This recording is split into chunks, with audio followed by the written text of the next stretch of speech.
నమస్తే, welcome to prime nine news. నేను రవి. ఈరోజు వివిధ దినపత్రికల్లో ప్రచురితమైనటువంటి ప్రధాన అంశాలను చూద్దాం. ముందుగా ఈనాడు విషయానికి వస్తే ఈనాడులో అయితే మాత్రం బ్యానర్ ఐటమ్గా బాణుడి భగభగలకు అడ్డు చక్రం అంటూ ఒక బ్యానర్ ఐటమ్ని అయితే మనం చూడవచ్చు. దానికి సంబంధించింది ఓవైపు ఎండమంట, మరో చోట కరువు కాటకాలు, ఇంకో ప్రాంతంలో కారుచిచ్చులు, భూతాపం, అలాగే దుష్పరిణామాలని నేటి ప్రపంచం కళ్ళారా చూస్తుంది. ఈ విపత్తుల నుంచి మానవాళిని ఎలా కాపాడుకోవాలని, భూమిని చల్లపరచడానికి ఏం చేయాలి, తీక్షణ సూర్యకిరణాలని అడ్డుకోగలిగితే ఈ విపత్తుని నివారించవచ్చు కదా, ఈ దిశగా ఆలోచించింది ఓ జియో ఇంజనీరింగ్ సంస్థ. భూగ్రహాన్ని చల్లబరిచే ప్రణాళికలను అది తాజాగా తెరపైకి తెచ్చింది. ఆ సంస్థ పేరు స్టార్డస్ట్ సొల్యూషన్స్. ఇది అమెరికా ఇజ్రాయెల్ సంయుక్త స్టార్టప్ అంటూ ఒక కథనాన్ని అయితే చూడవచ్చు. భూమిని చల్లబరిచేది ముఖ్యంగా సూర్యుడి నుంచి వచ్చేటటువంటి కిరణాలని, అంటే ఎక్కువగా ఎండ వేడిని తట్టుకోవడం కోసం, తగ్గించడం కోసం మరి ఏదో ఒక ప్రయత్నం అయితే చేస్తున్నారు. భూగోళాన్ని చల్లబరిచే సాంకేతికత అభివృద్ధి చేస్తున్న అమెరికా ఇజ్రాయెల్ స్టార్టప్ ప్రమాదకరం అంటున్న నిపుణులు. సూర్యకిరణాలు భూమిని తాకముందే వాటిని అంతరాయం కలిగించే విధంగా మేఘాలను మార్చడం లేదా వాతావరణంలోని ఇతర లక్షణాలను సవరించడం ఈ ప్రాజెక్టులో కీలక అంశం. అంతరిక్షంలో భారీ సన్ షెడ్లను నిర్మించడం లేదా సముద్రాలు గ్రహించే వేడి పరిమాణాన్ని పరిమితం చేయడం, కాంతిని పరివర్తనం చెందేందుకు సముద్రపు నురగతో బుడగల్లాంటి మిశ్రమాలను సృష్టించడం వంటి ఇతర ఆలోచనల్ని సంస్థ చేస్తుంది. ఇందుకోసం ఇసుక రేణువుల కంటే 125 రెట్లు చిన్నమైన ఏరోసోల్ కణాలను ఉపయోగించబోతుంది. ఆ కణాల కూర్పును సంస్థ తాజాగా వెల్లడించింది. మొత్తానికైతే మాత్రం అమెరికా ఇజ్రాయెల్ స్టార్టప్ అయితే మాత్రం ఒక కొత్త పరిజ్ఞానాన్ని అభివృద్ధి చేస్తుంది. ముఖ్యంగా ఈ ఎండవేడిని తట్టుకోవడం కోసం, సూర్యకిరణాలని ఆఫ్ చేయడం కోసం, సూర్యకిరణాలకి ఏ విధంగా చల్లబరచాలని. కానీ ఇది మాత్రం చాలామంది శాస్త్రవేత్తలు అయితే మాత్రం ఇది ప్రమాదకరం అన్నారు. గతంలో కూడా మనం చూసాం మేఘమదనం అని చెప్పేసి. అప్పుడు రాజశేఖర రెడ్డి ప్రభుత్వం అయితే వర్షాలు కురవటం కోసం చేశారు, కానీ అంత ప్రయత్నాలు అయితే ఇవ్వలేదు. కానీ ఇవి మరి ప్రకృతితోటి చెలగాటం అంటే మామూలు విషయం కాదు. అంతేవిధంగా చెప్తున్నారన్నమాట నిపుణులు అయితే మాత్రం. ప్రకృతితో మనం ఏమి చెలగాటం చేయలేము, కానీ మనం చంద్రుడి మీదకి వెళ్ళగలమేమో, కానీ అక్కడ ఏవి రకరకాల ప్రయత్నాలు చేస్తున్నారు, అక్కడ ఉండొచ్చు రకరకాల ప్రయత్నాలు చేస్తున్నారు. అట్లాంటి ప్రయత్నాలు ఏమైనా చేయొచ్చాం, కానీ ఇక్కడ మాత్రం అంటే సూర్యుడిని వచ్చే మనం ఒక మాట కూడా అంటాం, సూర్యుడు యొక్క వెలుగుకి మాత్రం అరిచేయి అడ్డం పెడితే ఆగుతుందా అని చెప్పేసి. అదేవిధంగా ఈ చిన్న చిన్న ప్రయత్నాలు ఏమంతా, కానీ అమెరికా ఇజ్రాయెల్ చేస్తున్నాయి కాబట్టి అది ఎంతవరకు సత్ఫలితాలు ఇస్తాయో మనం చూద్దాం. ఇక నిప్పుల్లో నిల్చున్నట్లే బయటకు వస్తే మంటలు, ఇళ్లలోకి సెగలు. సాధారణం కంటే 7 నుంచి 8 డిగ్రీలు పెరిగిన గరిష్ట ఉష్ణోగ్రతలో పల్నాడు జిల్లా పిడుగురాళ్లలో దాదాపు 48.1 డిగ్రీల సెల్సియస్, అచ్చంపేటలో 47.7 డిగ్రీలు, రాత్రి 7 గంటలకు మల్లాదిలో 42.4 డిగ్రీలు, వడదెబ్బకు విజయనగరంలో 2 మృతి అంటూ ఒక కథనాన్ని అయితే మాత్రం చూడవచ్చు. మొత్తానికి ఎండల తీవ్రత, ఎండాకాలంలో ఎండల తీవ్రత ఎక్కువగా ఉంటాయి, కానీ చేసేదంటే అత్యవసరం అయితే బయటికి రావాలా. ముఖ్యంగా పిడుగురాళ్ళు అవ్వచ్చు, లేకపోతే రెంట చింతలు అవ్వచ్చు, ఇవన్నీ కూడా ఎక్కువగా తెలంగాణ విషయానికి వస్తే మాత్రం మణుగూరు, ఈ యొక్క కోల్ ఏరియా ఏవైతే ఉంటాయో మంచిర్యాల, మణుగూరు, ఇవన్నీ కొత్తగూడెం, ఇవన్నీ కూడా టెంపరేచర్లు ఎక్కువగా ఉంటాయి. కాబట్టి అత్యవసరం అయితే బయటికి రావాలి తప్ప మరి ఎలాంటి ప్రయాణాలైనా సరే కొంచెం వాయిదా వేసుకోవాలా. వడదెబ్బ కనుక తగిలితే తీవ్ర పరిణామాలు ఉంటాయి. దాదాపు మామూలుగా 42-43 డిగ్రీలు ఉంటేనే కొంచెం చాలామందికి కూడా ఇబ్బందికర పరిస్థితి. అట్లాంటిది 47 డిగ్రీలు, 48 డిగ్రీలు కొన్ని చోట్ల అంటే నమోదు అవ్వని పరిస్థితి ఉంటుంది. ఒకసారి 50 డిగ్రీలు కూడా వెళ్ళేటటువంటి అవకాశం ఉంటుంది. కానీ ప్రభుత్వం అయితే మాత్రం కొన్ని చర్యలు చేపట్టాలి. వాళ్ళకి మాత్రం ఓఆర్ఎస్ ప్యాకెట్లు అందుబాటులో ఉంచాలా. ప్రభుత్వ ఈ వైద్య సంస్థలు అయితే మాత్రం హెల్ప్ క్యాంపులు పెట్టాలా. బస్టాండ్లో అక్కడ ఓఆర్ఎస్ ప్యాకెట్లు అందుబాటులో ఉంచాలి. ఇవన్నీ కూడా ప్రభుత్వం చేయాల్సినటువంటి పనులు కాబట్టి కొన్ని 50 డిగ్రీలు కూడా దాటే అవకాశాలు ఉన్న నేపథ్యంలో కొంచెం ప్రభుత్వం అయితే మాత్రం వైద్య అధికారులను అప్రమత్తం చేస్తున్నట్లు తెలిసింది. అత్యవసరం అయితే బయటికి రండి, లేకపోతే రావద్దు. ఉదయం 11 గంటల నుంచి సాయంత్రం 5 గంటల వరకు అయితే ఈ మధ్య కాలం అయితే మాత్రం కొంచెం ఎండ తీవ్రత ఎక్కువగా ఉంటుంది. రానున్న రోజుల్లో ఇంకా ఎక్కువ పెరిగే అవకాశాలు ఉన్నాయి. రోహిణి కార్త రాబోతున్న తరుణంలో ఎండల తీవ్రత ఎక్కువగా ఉండే అవకాశం ఉన్న నేపథ్యంలో మొత్తానికి ఋతుపవనాలు వచ్చే వరకు కూడా ఈ పరిస్థితి ఏర్పడుతూనే ఉంటుంది. మే నెలంతా కూడా ఇదే పరిస్థితి అని చెప్పేసి వాతావరణ నిపుణులు అయితే చెప్తున్నారు. ఏదైనా సరే మొత్తానికైతే మాత్రం ప్రజలారా ఈ యొక్క టెంపరేచర్ని అయితే దృష్టిలో పెట్టుకొని మీ యొక్క ప్రయాణాలు చేసుకోగలరు. మరో అంశం చూద్దాం. తెలుగుదేశం పార్టీ మహానాడు స్త్రీ శక్తి థీమ్తోనే అంటూ ఒక బ్యానర్ ఐటమ్ అయితే మనం చూడొచ్చు. అభివృద్ధి సంక్షేమ కార్యక్రమాలపై విస్తృత చర్చ. 2 రోజులు 60 మందికి పైగా వక్తలు, మొత్తం 20 తీర్మానాలు. పోలిట్ బ్యూరో సమావేశంలో పార్టీ అధినేత చంద్రబాబు నాయుడు కీలకమైనటువంటి నిర్ణయం తీసుకున్నారు. తెలుగుదేశం పార్టీ మహానాడును ఈసారి స్త్రీ శక్తి థీమ్తో నిర్వహించనున్నారు. ఈ నెల 27, 28 తేదీలో జరిగే మహానాడులో మొత్తం 20 తీర్మానాలు ప్రవేశపెడతారు. వాటిలో ఆంధ్రప్రదేశ్ తీర్మానాలు 10, తెలంగాణకు సంబంధించి 4, ఉమ్మడి తీర్మానాలు 4, అండమాన్ తీర్మానం 1, చివరిగా రాజకీయ తీర్మానం ఉంటాయి. ముఖ్యమంత్రి పార్టీ అధినేత చంద్రబాబు నాయుడు అధ్యక్షతన గురువారం జరిగిన పార్టీ పోలిట్ బ్యూరో సమావేశంలో వీటిని ఖరారు చేశారు. ఇంధన పొదుపు చర్యలో భాగంగా పోలిట్ బ్యూరో సమావేశాన్ని వర్చువల్గా నిర్వహించారు. Party working president Lokesh CM camp కార్యాలయం నుంచి పాల్గొన్నారు. మంత్రి అచ్చెన్నాయుడు, పార్టీ అధ్యక్షుడు పల్లా శ్రీనివాసరావు వీళ్ళందరూ కూడా వర్చువల్గా పాల్గొన్నారు. మొత్తానికి పొదుపు చర్యల్లో భాగంగా నరేంద్ర మోదీ సికింద్రాబాద్ పెరేడ్ గ్రౌండ్లో బీజేపీ సభను ఉద్దేశించి మాట్లాడినటువంటి ఆ యొక్క సమావేశంలో, ఆ యొక్క బహిరంగ సభలో పొదుపు చర్యలు ఏవైతే ఉన్నాయో 8 సూత్రాల పొదుపు చర్యలు అయితే మాత్రం కూటమి ప్రభుత్వంలో కేంద్రంలో కీలకమైనటువంటి పాత్ర పోషిస్తున్న టీడీపీ అధినేత చంద్రబాబు నాయుడు కూడా మొట్టమొదటిసారిగా పొదుపు చర్యలు. మహానాడు అనేది తెలుగుదేశం పార్టీ ఒక పండగ. ఎన్టీఆర్ పుట్టినరోజు, అలాగే ఆయన ఒక శ్రద్ధాంజలి ఘటించడం, అప్పటి నుంచి కూడా తీర్మానాలు ప్రవేశపెట్టడం. ఆంధ్రప్రదేశ్కు సంబంధించి ఒక తీర్మానాలు, అలాగే తెలంగాణకు సంబంధించినటువంటి ఆంధ్రప్రదేశ్కు 10 తీర్మానాలు, తెలంగాణకు సంబంధించి 4 తీర్మానాలు. అంటే 2 తెలుగు రాష్ట్రాల్లో కాకుండా మళ్ళీ తర్వాత అంటే ఇంకొక తీర్మానం కూడా ప్రవేశపెడుతున్నారు. ఉమ్మడి తీర్మానాలు 4. అండమాన్కి సంబంధించినది ఏంటంటే జాతీయ పార్టీ అంటే అన్ని రాష్ట్రాల్లోనే అండమాన్లో కూడా తెలుగుదేశం పార్టీ ఉన్న నేపథ్యంలో, జాతీయ పార్టీగా ఉన్న నేపథ్యంలో ఒక్కొక్క రాష్ట్రానికి సంబంధించినటువంటి తీర్మానాలు, తెలంగాణకు సంబంధించిన 4 తీర్మానాలు. మొన్న మధ్య 17 మంది పోలిట్ బ్యూరో సభ్యులు అయితే మాత్రం సమావేశమై యనమల రామకృష్ణుడు, మాజీ ఆర్థిక శాఖ మంత్రి, మాజీ స్పీకరు, ఆయన సమక్షంలో అయితే మాత్రం ఈ తీర్మానాలన్నీ కూడా ఒక కూర్పు చేయడం జరిగింది.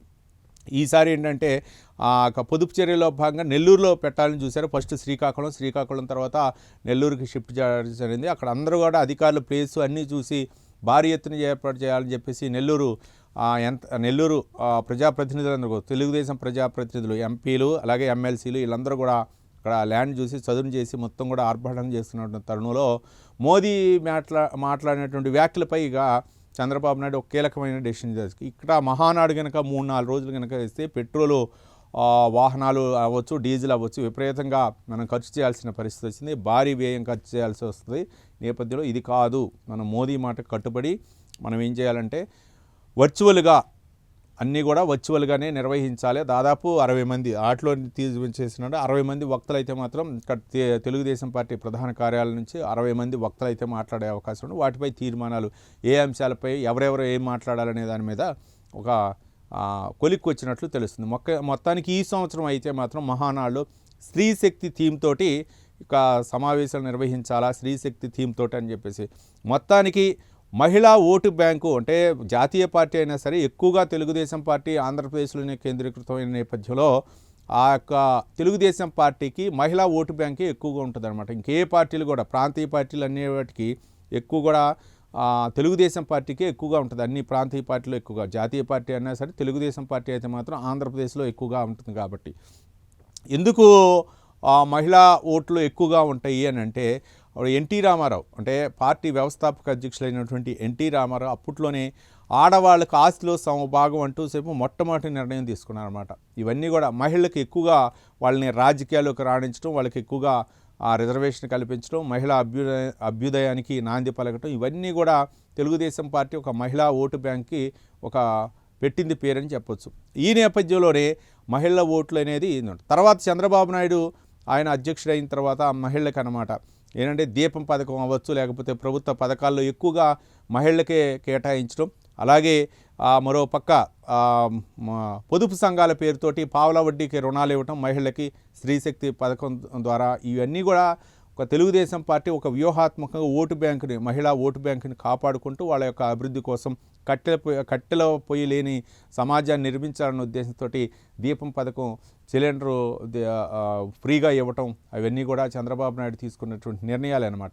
ఏ అయినా సరే తక్కువ వడ్డీకి మహిళలకి గేదెలు అవ్వచ్చు, పాడికి పరిశ్రమ పెట్టుకుంటా అంటే, లేకపోతే ఇంకేదైనా సరే ఉపాధి కుట్టు శిక్షణా కేంద్రాన్ని పెట్టుకున్నా సరే, కుట్టు మిషన్లు, ఇవన్నీ కూడా మహిళలకి కొంచెం వాళ్ళకి ఏదైనా ఉపాధి. ఇప్పుడు ఈ మధ్యకాలంలో కూడా చంద్రబాబు నాయుడు PPP4 విధానం కూడా ఆయన మహిళకే ఎక్కువగా కేటాయించడం, ఇవన్నీ కూడా చూస్తూ ఉంటే మొత్తానికైతే మాత్రం మహిళా ఓటు బ్యాంకు కాపాడుకోవటం కోసం, మహిళలకు ఎక్కువ ప్రాధాన్యత ఇవ్వడం కోసం తెలుగుదేశం పార్టీ అయితే మాత్రం ఎప్పుడు మొట్టమొదటి నుంచి కూడా మహిళా ప్రాధాన్యతగానే ముందుకెళ్తుంది. ఆ ఉద్దేశంతో ఈసారి అయితే మాత్రం స్త్రీశక్తి థీమ్తో అయితే మాత్రం ముందుకెళ్తున్నారు. ఇది మహానాడుకు సంబంధించినటువంటి అంశం అనమాట.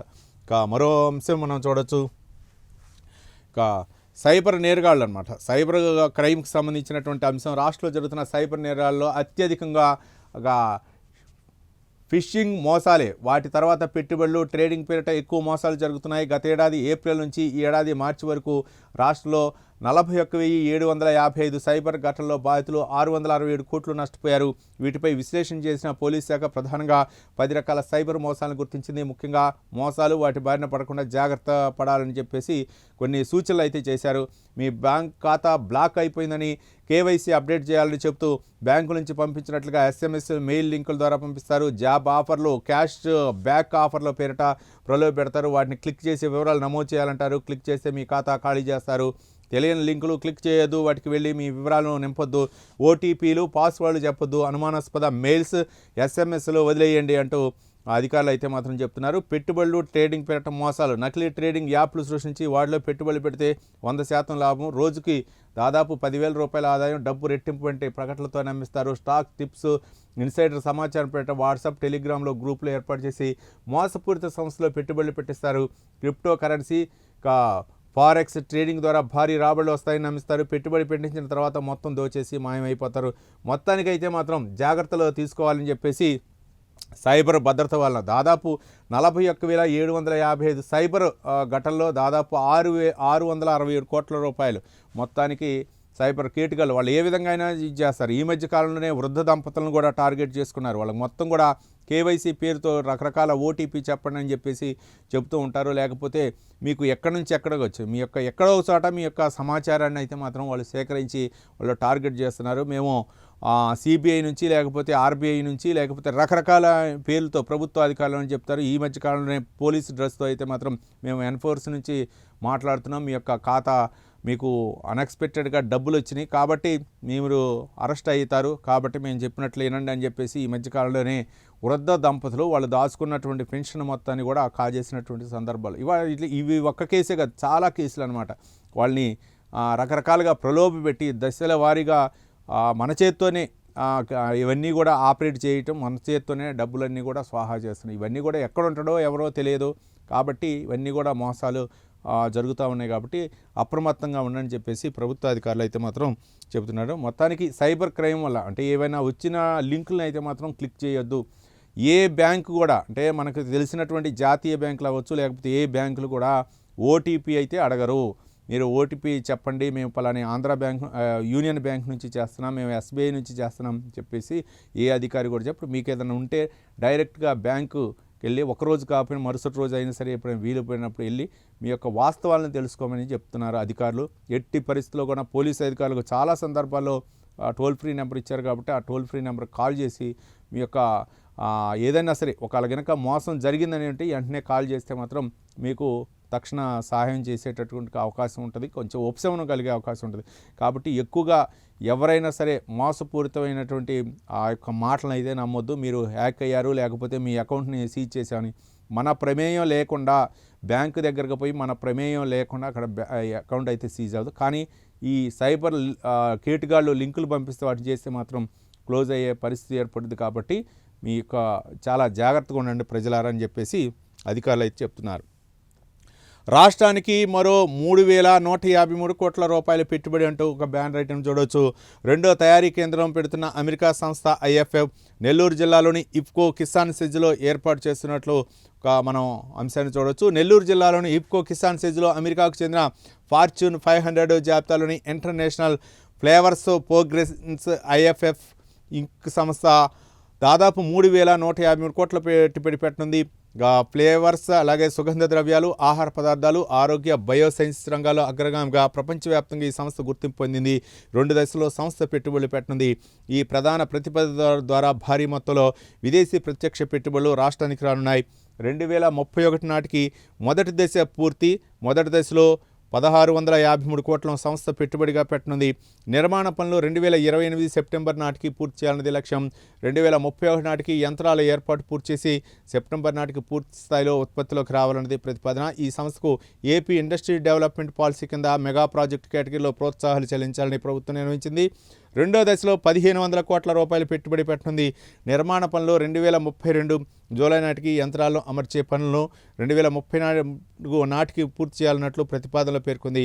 2034 సెప్టెంబర్ నాటికి పూర్తి స్థాయిలో ఉత్పత్తి చేయాలన్నది లక్ష్యంగా. మొత్తానికైతే మాత్రం సుగంధ ద్రవ్యాలు, ఫ్లేవర్లు, అలాగే ఆహార పదార్థాలు, ఆరోగ్యం, బయోసైన్స్ రంగాల్లో అగ్రగామిగా అయితే మాత్రం ఈ సంస్థ ఉంది. ఐఎఫ్ఎఫ్ అనే సంస్థ అని బట్టి దాదాపు 3000 కోట్ల రూపాయలు, 3110 ఒక దశల వారీగా అనమాట అభివృద్ధి చేసుకొని ముందుగా అయితే మాత్రం ఉంది. ఇది ప్రభుత్వం యొక్క చొరవతో అయితే మాత్రం మరొకటి నెల్లూరులో అయితే మాత్రం ఈ నెల్లూరు జిల్లాలో అయితే మాత్రం ఈ సంస్థ నెలకొల్పింది. ఒక పక్క పారిశ్రామికీకరణ ఏపీ ప్రభుత్వం అయితే ముందుగా ఈ యొక్క దీనిపై దృష్టి పెట్టింది. యువతకు ఉపాధి అవకాశాలు ఒక సంస్థ కనుక వచ్చిందంటే దాదాపు రామారామి ప్రత్యక్షంగా పరోక్షంగా చాలామంది కూడా ఉపాధి అవకాశాలు చిన్న చిన్న పరిశ్రమలు కూడా అవి అంటే వాటికి కావాల్సినటువంటి కనెక్టివిటీ కోసం వాటి వస్తువులు తయారీ చేయడం కోసం అనమాట మిగిలినటువంటి చిన్న చిన్న కంపెనీలకు, చిన్న చిన్న సంస్థలు కూడా అప్పగించే అవకాశం ఉంది. దీనిపై ఉపాధి పెరిగేటటువంటి అవకాశం. ఈ నేపథ్యంలో ease of doing business, speed of doing బిజినెస్తో అయితే మాత్రం ఏపీ ప్రభుత్వం ముందుకు వెళ్తుంది. మనం చూడవచ్చు, తావోస్ పర్యటన అవ్వచ్చు, సిఐ సమావేశాలు అవ్వచ్చు, లేకపోతే విశాఖలో జరిగినటువంటి పారిశ్రామికవేత్తల సదస్సులు అవ్వచ్చు. ఏపీ ప్రభుత్వం అయితే మాత్రం ఎక్కువగా పరిశ్రమలను తీసుకురావాలా, మొత్తానికి పారిశ్రామికవేత్తల్ని ఆంధ్రప్రదేశ్ వైపు మళ్లించే విధంగా చూసుకోవాలా. కాబట్టి ఎక్కువగా ఈ విషయంలో అయితే మాత్రం ఏపీ సీఎం చంద్రబాబు నాయుడు, అలాగే ఐటీ పరిశ్రమల శాఖ మంత్రి నారా లోకేష్ అయితే మాత్రం చొరవ తీసుకుంటున్నారు. ఆ చొరవ సత్ఫలితాలు ఇస్తాయనడానికి ఈ యొక్క నిదర్శనం అనమాట. మనం చూసాం గూగుల్ సంస్థ వైజాగ్ రావటం, అక్కడే కొన్ని మరో పక్క అమరావతిలో క్వాంటమ్, ఇవన్నీ కూడా ఒక విధంగా అయితే మాత్రం ఒక పక్క ప్రభుత్వ పథకాలు, మరో పక్క సంక్షేమం, మరో పక్క ఈ పారిశ్రామికీకరణ, ఇవన్నీ కూడా వేగంగా జరుగుతూ ఉన్నాయి. దానికి నిదర్శనమే దాదాపు 3153 కోట్ల రూపాయలు పెట్టుబడితో అయితే సంస్థ అందుకు. ఇక జస్టిస్ లావు నాగేశ్వరరావుకు విశిష్ట గుర్తింపు. లండన్ ఇన్నర్ టెంపుల్ గౌరవ బెంచర్గా ఎంపిక. లండన్లోని 4 చారిత్రక కోర్టు ఇళ్లలో ఒకటైన ఇన్నర్ టెంపుల్ గౌరవ బెంచర్గా సుప్రీంకోర్టు మాజీ న్యాయమూర్తి జస్టిస్ లావు నాగేశ్వరరావు ఎంపికయ్యారు. ఢిల్లీ హైకోర్టు న్యాయమూర్తి జస్టిస్ ప్రతీక్ జలాన్ 2023 తర్వాత ఈ పదవికి ఎంపికైన రెండో భారతీయుడు ఆయన. ఈ పదవికి విశిష్టమైన న్యాయమూర్తులు, న్యాయవాదులు, న్యాయ కోవిదులు, రాజనీతిజ్ఞులు, న్యాయ వ్యవస్థకు వారు చేసిన సేవలను గుర్తింపుగా ప్రస్తుతం ఉన్న బెంచర్లు ఎంపిక చేస్తారు. ఇలాంటి అరుదైన అవకాశం ఇప్పుడు తెలుగువారైన జస్టిస్ లావు నాగేశ్వరరావుకు దక్కింది. మొత్తానికైతే మాత్రం లండన్లో ఆయనకైతే మాత్రం ఒక న్యాయ కోవిదుడైనటువంటి లావు నాగేశ్వరరావుకి ఈ విశిష్ట గుర్తింపు దక్కడం నిజంగా తెలుగువారి ప్రజలు ఒక గౌరవంగానే భావించాలా. ఆయన చేసినటువంటి సేవలకు కానీ అక్కడ అయితే మాత్రం లండన్లో ఆ గుర్తింపు లభించింది. మరో బ్యాన్ రైటింగ్ చూడండి. కొండంత భక్తజనం. తిరుమల శ్రీ వెంకటేశ్వర స్వామి సర్వదర్శనానికి 24 గంటల సమయం రద్దీ వల్ల విడతల వారీగా లైన్లో భక్తులు అనుమతి అనమాట. సమ్మర్ హాలిడేస్ ఒక పక్క, పిల్లల పరీక్షలన్నీ కూడా రాశారు. మరో పక్క రిజల్ట్ వస్తున్నటువంటి తరుణంలో ప్రతి ఒక్కరు, ముఖ్యంగా రైతులు అవ్వచ్చు, వాళ్ళ యొక్క పంటలు చేతికి వచ్చినటువంటి తరుణంలో అందరూ కూడా కలియుగ వైకుంఠ దేవుడైనటువంటి ఆ కలియుగ ప్రత్యక్ష దైవం అయినటువంటి శ్రీ వెంకటేశ్వర స్వామిని దర్శించుకోవడానికి అయితే మాత్రం జనాలకు ఇవ్వగలుగుతారు. ఇక్కడంటే జనాలు చూడండి, మనం ఇసుకేస్తే రాలు 24 గంటల సమయం సర్వదర్శనానికి అయితే మాత్రం శ్రీ వెంకటేశ్వర స్వామి క్షేత్రం భక్తులతో కిటకిటలాడుతుంది. సర్వదర్శనం భక్తులు భారీగా తరలి రావడంతో తిరుపతి దేవస్థానం విడతల వారీగా క్యూ లైన్లోకి గురువారం ఉదయం నుంచే రద్దీ ఉండటంతో సర్వదర్శనానికి వచ్చే భక్తులు మరుసటి రోజు శుక్రవారం ఉదయం 6 గంటలకు లైన్లోకి రావాలంటూ మైకులో ప్రకటించింది. వైకుంఠ క్యూ కాంప్లెక్స్ 2, నారాయణగిరి షెడ్లు నిండిపోయి రింగు రోడ్డు మీదుగా శిలాతోరణం, బాట గంగమ్మ ఆలయం, గోగర్భం జలాశయం దాటుకుని పాచికాల్వ గంగమ్మ ఆలయం వరకు సుమారు 5 కిలోమీటర్ల క్యూ లైన్ల నుంచి భక్తులను సర్వదర్శనానికి కనిపించింది. రద్దీ నియంత్రణలో భాగస్వామిగా మొత్తానికైతే మాత్రం అధికారులు ఎంత విస్తృత చర్యలు చేపట్టినా సరే మాత్రం ఆ క్రౌడ్ని నియంత్రించలేని పరిస్థితి. దాదాపు అన్ని క్యూ కాంప్లెక్స్లు క్లోజ్ అయిపోయి బయటికి వచ్చిన సర్వదర్శనానికి ఈరోజు కనుక వెళ్తే రేపు మార్నింగ్ రమ్మని చెప్పేసి చెప్తున్నారు.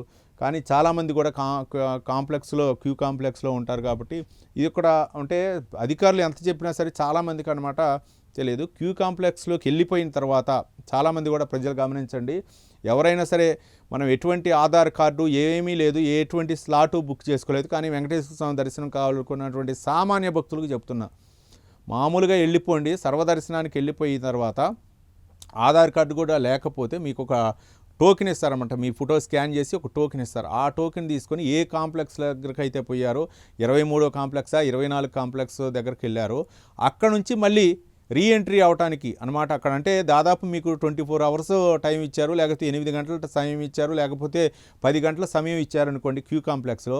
మీరు ఆ టోకెన్ తీసుకొని మళ్ళీ రీఎంట్రీ మళ్ళీ వస్తామని కనుక చూస్తే మళ్ళీ స్కాన్ చేసి అది దగ్గర పెట్టుకుని ఈ లోపల మిగిలినటువంటి అన్ని టెంపుల్ని చూసి రావచ్చు. లేకపోతే మీరు దగ్గరలో కనుక మీ రూమ్ ఉంటే అక్కడికి పోయి మళ్ళీ కొద్దిసేపు సేద తీరి రావచ్చు ఆ టయానికి వస్తే మాత్రం. ఎందుకంటే అక్కడ క్యూ కాంప్లెక్స్లో చాలామంది జనాలు ఉంటారు కాబట్టి అక్కడ పడుకోవాలన్నా లేకపోతే కూర్చోవాలన్నా ఎక్కువసేపు ఉండలేరు. మరో పక్క వాళ్ళకి మీకు రకరకాలైనటువంటి ఆకలి అవ్వచ్చు, లేకపోతే పిల్లలు ఉంటారు ఏడుస్తూ ఉంటారు, చిన్నపిల్లలు ఇబ్బంది కలుగుతుంటారు. ఈ నేపథ్యంలో ఆ రీఎంట్రీ క్యూ వైపు వెళ్ళేసి మీకు చెప్తారు అక్కడ ఉన్నటువంటి సిబ్బంది ఎటు వెళ్ళాలని. మళ్ళీ అదే అటే ఆ రీఎంట్రీ క్యూ సపరేట్గా ఉంటుందన్నమాట. అక్కడ అధికారులను అడిగితే ఎవరైనా చెప్తారో అక్కడ అడిగి మళ్ళీ మీరు అక్కడ వీళ్ళు ఎవరైతే మీకు క్యూ కాంప్లెక్స్లో మొట్టమొదటిసారిగా మీకు 23వ నెంబరా లేకపోతే ఏదో చెప్తారు కదా, ఆ క్యూ కాంప్లెక్స్లో ఎప్పుడైతే మీకు టోకెన్ ఇచ్చారో మళ్ళీ అదే క్యూ కాంప్లెక్స్లో అదే అక్కడ జనాలను గేట్ వదిలే సమయానికి మిమ్మల్ని కూడా అక్కడ అనుమతిస్తారు. కాబట్టి ఒక గంట 2 గంటల ముందు కనుక మీరు వెళ్ళేదైతే మాత్రం మీకు కొంచెం సౌలభ్యంగా ఉంటుంది. కాబట్టి అక్కడ 24 గంటలు 10 గంటలు అక్కడ పడిగాపులు కాయకుండా చాలా రకరకాలుగా ఇబ్బంది పడకుండా మీరైతే రూమ్లో అక్కడైతే మాత్రం సేద తీరవచ్చు. అంతేకాకుండా ఈ లోపల మిగిలినటువంటి వరహ స్వామి వారిని కూడా అలాగే మిగిలినటువంటి అన్ని గుళ్ళు కూడా అక్కడ చుట్టుపక్కల అన్ని గుళ్ళు కూడా చూడవచ్చు. అవన్నీ కూడా మాడవీధుల్లో తిరుగుతూ మీరు సేద తీరినట్లయితే ఆ సమయానికి అనుకున్న సమయానికి వచ్చినట్లయితే మీకు మాత్రం ఆ యొక్క వెంకటేశ్వర స్వామి దర్శనం అయితే మాత్రం మంచిగా కలుగుతుందనేది మనం నా యొక్క అనుభవపూర్వకంగా చెప్తున్నాను అనమాట. ఏమంటే ఎవరి ప్రమేయం లేదు, ఎవరి విఐపి కానీ ఎవరి ప్రమేయం లేదండి. మీరు డైరెక్ట్గా సర్వదర్శనానికి లైన్లోకి పోయిన తర్వాత ఒక టోకెన్ ఇస్తారు. ఆ టోకెన్ తీసుకొని మళ్ళీ మీరు వెనక్కి రావచ్చు. ఆ సమయానికి మళ్ళీ రీఎంట్రీ యొక్క లైన్ సపరేట్గా ఉంటుంది. ఆ ఎంట్రీ ద్వారా వెళ్తే మీకు ఉంటుంది. మీకు అక్కడ కూర్చున్న తర్వాత మీకు స్క్రోలింగ్లో కూడా కనపడుతుంది, అక్కడ టీవీల్లో స్క్రోల్ అవుతూ ఉంటుంది. మీరు మళ్ళీ రావచ్చు. మీకు దర్శనానికి దాదాపు 12 గంటల 8 గంటల సమయం చెప్తారు కాబట్టి ఆ సమయానికి మళ్ళీ ఎంట్రీ రావచ్చు. ఇది ఒక తిరుపతి దేవస్థానం తిరుమల వెళ్ళేటటువంటి భక్తులకు అయితే మాత్రం ఇది ఒక మంచి సౌలభ్యం. కాబట్టి మీకు ఆచితూచి మీరు వ్యవహరించాలని మేము కోరుకుంటున్నాం. మరో అంశం చూడవచ్చు, ఎవరిది గొడ్డల పార్టీ ఎవరిది గన్ కల్చర్ అంటూ మాజీ సీఎం జగన్ మాట్లాడినటువంటి వ్యాఖ్యలను అయితే మాత్రం ఒక బ్యానర్ ఐటమ్ చూడవచ్చు. నేను మంచోడిని కాబట్టే రాజారెడ్డిని చంపిన వాళ్ళు ఇంకా బతుకున్నారు. మాజీ ముఖ్యమంత్రి జగన్ మావిగన్ అంటేనే చంద్రబాబు గుండె ఆగిపోతారని చెప్పేసి ఒక వ్యాఖ్య అయితే చేశారు. ఎవరిది గొడ్డల పార్టీ, ఎవరి హత్య రాజకీయాలు, ఎవరిది గన్ కల్చర్ అని వైకాపా అధినేత మాజీ సీఎం జగన్ ప్రశ్నించారు. నేను మంచోడిని కాబట్టే మా తాత రాజారెడ్డిని చంపిన వాళ్ళు ఈరోజు వరకు ప్రశాంతంగా బతుకున్నారు. నేను చెడ్డోడిని అయితే వాళ్ళంతా బతికి ఉండేవాళ్ళ. జగన్ నైజాం మనస్తత్వం ఏంటనే దానికి ఇదే నిదర్శనం. వారికి ఎప్పటికీ ఏమీ కాదు, ఎందుకంటే రాజకీయాలు ఎలా చేయాలో నాన్న మాకు నేర్పించారు. ప్రజలకు మంచి చేసి మంచి పేరు తెచ్చుకోవాలని నేర్పించారు. అది మాకు చంద్రబాబుకు మాకు ఉన్న తేడా అంటూ వ్యాఖ్యానించారు. గురువారం ఆయన క్యాంప్ కార్యాలయంలో విలేకరుల సమావేశంలో మావిగానైతే తొలి రోజు నుంచే రాజధాని అందుబాటులోకి వస్తుంది, కానీ మరో 3 దశాబ్దాలైన అమరావతిలో పరిస్థితి కనిపిస్తుంది. ఏంటంటే ఇది మీడియాకి ఎటువంటి స్టఫ్ లేదు, ఒకళ్ళ పత్రికలకి ఎటువంటి స్టఫ్ లేదన్నప్పుడు జగన్ మాజీ సీఎం జగన్ వైసీపీ అధినేత బయటకు వచ్చి కొన్ని కీలకమైనటువంటి వ్యాఖ్యలు చేస్తారు. దీంతో రాజకీయాలన్నీ కూడా ఇదిగా ఉంటాయి. ఒక పక్క అభివృద్ధి మహానాడు, లేకపోతే ఇంతకుముందు మనం చూసాం కదా 3,000 కోట్ల రూపాయల పెట్టుబడులు వచ్చాయి ఒక పక్క. ఆ మూమెంట్లో అన్నింతా ఉండి ప్రభుత్వంపై పాజిటివ్ వస్తున్నటువంటి తరుణంలో వచ్చేసి ఒక మావిగానే గతంలో 3 రాజధానులు అని అన్నారు. 3 రాజధానుల వల్ల నిష్ప్రయోజనం అయింది, పార్టీ భూస్థాపితం అయ్యే పరిస్థితి ఉంది, 11 సీట్లకే పరిమితం అయింది, కాబట్టి ఇది కాదు పరిస్థితి అని చెప్పేసి చాలామంది సీనియర్లు, అంటే జగన్మోహన్ రెడ్డి గారికి చెప్పేటటువంటి స్థాయి ఉండదు ఎవరికి, కానీ ఏదో కొంచెం తెలుసుకొని ఇది కాదు పరిస్థితి అని చెప్పేసి మావిగాన్ మచిలీపట్నం విజయవాడ అని చెప్పేసి గుంటూరు ఇవి పెట్టేసి మావిగాన్ అని పెట్టేసి చేయటం జరిగింది. మొత్తానికి మావిగాన్ మీద ఇప్పుడు దృష్టి కేంద్రీకరించారు. మావిగాన్ అంటున్నారు. ఇది పెద్ద సోషల్ మీడియా వచ్చింది. మరో అంశం మాట్లాడారు. నేను మంచోని కాబట్టే మా తాత రాజారెడ్డిని చంపిన వాళ్ళు కూడా ఇప్పుడు బయట ఉన్నారు అని చెప్పేసి గతంలో రాజశేఖర రెడ్డి అప్పుడు సీఎంగా ఉన్నప్పుడు కూడా అసెంబ్లీ సాక్షిగా మాట్లాడారు. మేము మంచోళ్ళం కాబట్టి మా ఎదురుగా మా నాన్న హత్య చేసిన వాళ్ళు కూడా ఎదురుగా తిరుగుతున్నా సరే ఏమి చేయలేని పరిస్థితి అని చెప్పేసి రాజశేఖర రెడ్డి గారు కూడా చెప్పారు అప్పట్లో. ఇప్పుడు జగన్ కూడా అయ్యే వ్యాఖ్యలు మళ్ళీ వ్యాఖ్యానించారు. ఇక రకరకాలైనటువంటి ఆరోపణలు చేశారు. మొత్తానికైతే మాత్రం ఇవి కొంచెం ఒక 4-5 రోజులు అయితే మాత్రం ఇవి వార్తల్లో నిలిచేటటువంటి అంశాలు. ఏదైనా సరే నేను మంచోడిని కాబట్టే మీకు ఇంకా ఇది ఉన్నాయి అని చెప్పేసి ఇంకా కొన్ని కీలకమైనటువంటి వ్యాఖ్యలు చేశారు. ఎప్పుడున్నా సరే ఇవి ఉంటాయి. ఎవరిది గొడ్డల పార్టీ, ఎవరిది గన్ కల్చర్ అంటూ చేశారు. మావి గన్పై అయితే మళ్ళీ మాట్లాడారు. 3 రాజధానులు అయితే మాత్రం పక్కన పడేశారు. మరో అంశం చూడొచ్చు. గొడ్డల పార్టీ కాక మరేంటి, మాజీ మంత్రి వివేకాను చంపింది ఎవరు? కడప గడ్డపై జగన్ను నిలదీసిన నారా లోకేష్. ఆ పెద్ద అయిన టైం త్వరలో వస్తుంది. కార్యకర్తల సమావేశంలో మంత్రి హెచ్చరికలు. వైకాపా గొడ్డల పార్టీ కాక మరేంటని మాజీ సీఎం జగన్ను మంత్రి నారా లోకేష్ ప్రశ్నించారు. వైఎస్ వివేకానందరెడ్డి గొడ్డలతో చంపించింది ఎవరని నిలదీశారు. మీరే తొలుత గుండెపోటు అన్నారు, తర్వాత గొడ్డలి వేటు బయటకు వచ్చిందని. ఈ రాజకీయాలన్నీ కూడా ఎప్పుడు ఉంటూనే ఉంటాయి. వివేకానందరెడ్డి కేసు అదేంటంటే సిపిఐ దగ్గరకు పోయేది అన్నీ పోతుంది కానీ సమస్య మాత్రం పరిష్కరాట్లేదు. ఆమె వివేకానందరెడ్డి కుమార్తె మాత్రం ఆమె కూడా విశ్వ ప్రయత్నం చేస్తుంది కానీ కేసు అయితే మాత్రం ఎవరు నిందితులు ఏంటనే పరిస్థితి రావట్లేదు. ఒక 2 సీఎంలు మారారు. చంద్రబాబు నాయుడు పీరియడ్లో జరిగింది. చంద్రబాబు నాయుడు పీరియడ్ జరిగిన తర్వాత జగన్మోహన్ రెడ్డి అధికారంలోకి వచ్చారు. జగన్మోహన్ రెడ్డి అధికారంలో ఆయన పోయిన తర్వాత మళ్ళీ ఇప్పుడు చంద్రబాబు నాయుడు మాత్రం కేసు అయితే మాత్రం రాలేదు. అది మాత్రం ఇంకా తెలియాలా. వివేకానందరెడ్డి హత్య కేసు పలాని వాళ్ళు నిందితులు, దీని వెనక ఈ వీళ్ళ హస్తం ఉంది అని చెప్పేసి నిర్ధారించడానికి ఇన్ని సమయం పట్టింది. కాబట్టి మొత్తం ఈ రాజకీయ ఆరోపణలే కాబట్టి ఇవి. మరో దినపత్రిక విషయానికి వస్తే మాత్రం సాక్షి దినపత్రిక విషయానికి వస్తే సాక్షిలో అయితే మాత్రం అమరావతిలో బాబు లూటీ అంటూ చేశారు. సెల్ఫ్ ఫైనాన్స్ రాజధాని అంటూ అవినీతి అలాగే దోపిడీలో మాఫియా రాజ్యం నడుపుతున్నారంటూ ఒక కీలకమైనటువంటి వ్యాఖ్యలు అయితే మాత్రం నిన్న మాజీ సీఎం వ్యాఖ్యానించినటువంటి వ్యాఖ్యలను చూడొచ్చు పత్రికా సమావేశాల సందర్భంగా. దానికి సంబంధించినటువంటి డీటెయిల్స్ చూద్దాం. ఇంతకుముందు కూడా మనం మాట్లాడుకున్నాం. వైఎస్ఆర్సీపీ అధ్యక్షుడు వైఎస్ జగన్ మండిపాటు. రాష్ట్రాన్ని జంగిల్ రాజ్యంగా మార్చేశారు. చదరపు అడుగు ఏకంగా 20,427తో శాశ్వత భవనాల నిర్మాణం, ఇంటీరియర్ ఇతర వసతి సౌకర్యాలు కలుపుకుంటే ఇది ఎంత అవుతుందో. పాత కాంట్రాక్టులు రద్దు చేసి అధిక ధరలతో తిరిగి వారికే కట్టబెట్టే ప్రభుత్వం. స్ట్రక్చర్ మౌలిక సదుపాయాలు, లిఫ్ట్లు, ఏసీలు, ఎలక్ట్రికల్, పంప్లింగ్, అద్దాల ఫిట్టింగ్, డిజైన్ తదితర పేర్లతో అదే కాంట్రాక్టులు చదరపు అడుగు 20,000 రూపాయలకు పైగా దోచిపెడుతున్నారు. చెన్నై, బెంగళూరు, హైదరాబాద్ నగరాల్లో 5 స్టార్ వసతులకు చదరపు అడుగు 4,500 మాత్రమే. సెక్రటేరియట్, బిల్లింగ్, హైకోర్టు, అసెంబ్లీ కలిపి ఏకంగా 14,000 కోట్లకు పైగా వ్యయం.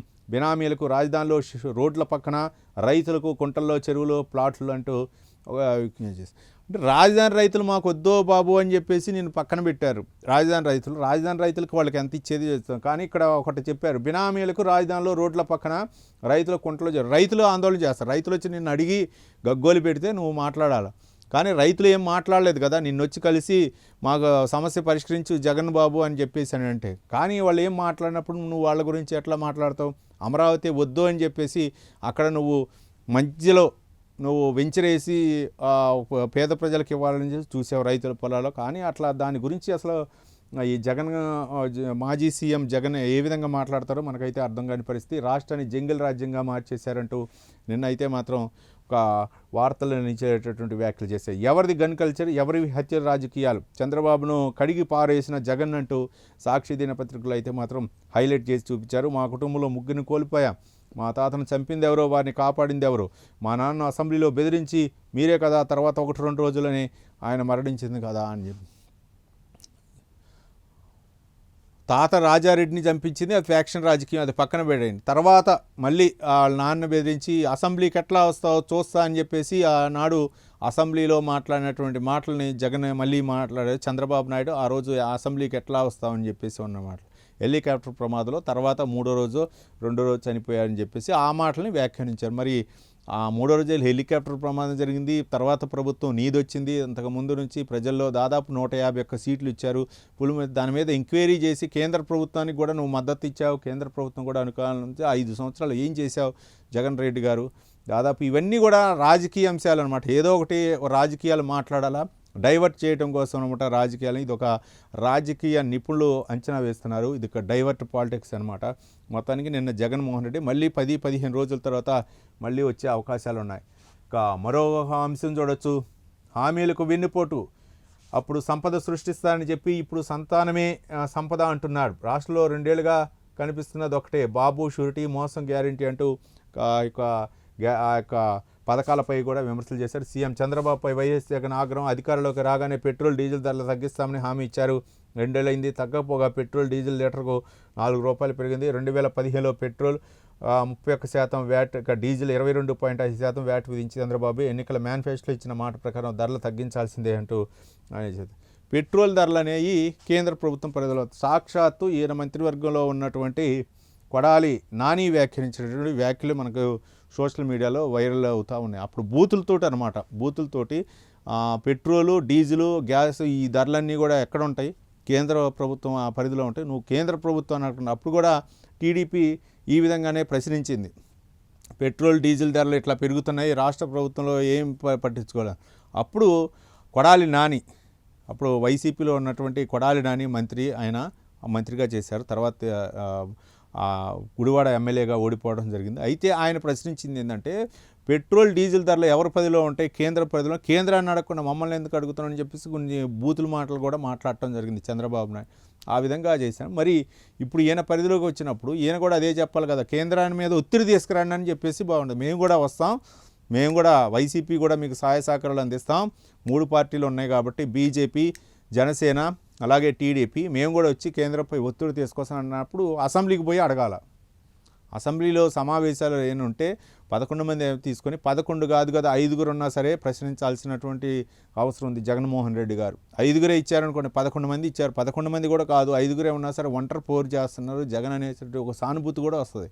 ఇవన్నీ కాకుండా నాకు మాత్రం 11 మంది ఇచ్చారు, నన్ను రఘురామకృష్ణరాజు కింద కూర్చోమంటాడు, నువ్వు కూర్చో అధ్యక్ష అనంగలోనే అని చెప్తారు. ఇవన్నీ అనాల్సి వస్తుంది. అందరినీ కూడా నేను తిట్టాను, అప్పుడు కేసులు పెట్టి వేధించారు కాబట్టి వాళ్ళందరూ కూడా నాపై కక్ష కడతారని చెప్పేసి ఈయన మాత్రం అసెంబ్లీకి వెళ్ళని పరిస్థితి. ఏదైనా ఉంటే మాత్రం మామూలు దాడులు అండి, దళితులపై ఎంతమంది దాడులు, సుధాకర్ మాస్కులు అడిగా అని చెప్పేసి ఆయన్ని వేధించినటువంటి సందర్భం, ఇంకా సుబ్రహ్మణ్యం హత్య కేసు అవ్వచ్చు, ఇవన్నీ కూడా మనం చూసాం గత ప్రభుత్వ హయాంలో. ఇవన్నీ కూడా ఉండి కానీ మావిగాని అని చెప్పేసి మాట్లాడటం నిన్న అవన్నీ కూడా మనం చూడొచ్చు.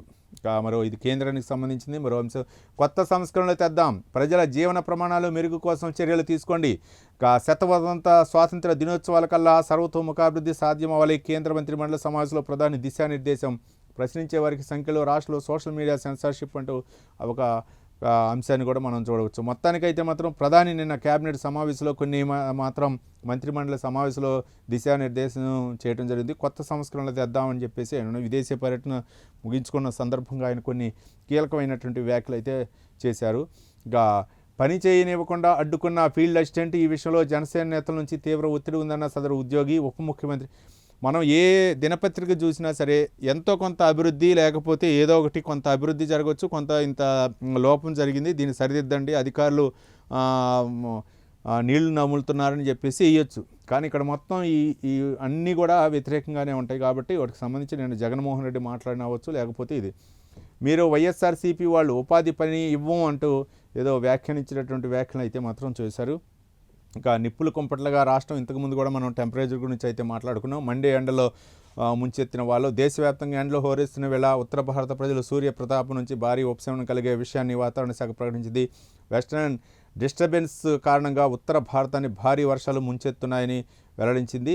కాశ్మీర్, ఉత్తరాఖండ్, రాజస్థాన్, హర్యానా, పంజాబ్, ఉత్తరప్రదేశ్లో అకాల వర్షాలు కురుస్తాయని వాతావరణ శాఖ అయితే తెలిపింది. ఇక మరో అంశం, విద్యుత్ లెక్కల్లో దాగుడు మూతలో రాష్ట్ర వ్యాప్తంగా రోజుకు 278 మిలియన్ల యూనిట్లు విద్యుత్ డిమాండ్ మేరకు అందుబాటులో లేని ఉత్పత్తి, విద్యుత్ కొనుగోలు ఖర్చు దాచేస్తున్న ప్రభుత్వం అంటూ ఒక అంశాన్ని కూడా చేస్తుంది. కానీ సమ్మర్ వచ్చిందంటే మాత్రం అన్నీ కూడా కూలర్లు, ఏసీలు దాదాపు అన్నీ కూడా ఆన్ చేస్తారు కాబట్టి కొంచెం ఎక్కువగా ఉంటుంది. ముఖ్యంగా విద్యుత్ మోటార్ల వస్తువు ఇవన్నీ కూడా వినియోగం ఎక్కువగా ఉంటుంది. నీళ్లు బోర్లు ఎక్కువ కూడా వేయటం వల్ల కూడా ఎక్కువగా పెడుతుంది. దాన్ని అంచనా వేయటంలో అయితే మాత్రం డిమాండ్కి తగ్గ విద్యుత్ ఉత్పత్తి చేయట్లేదు.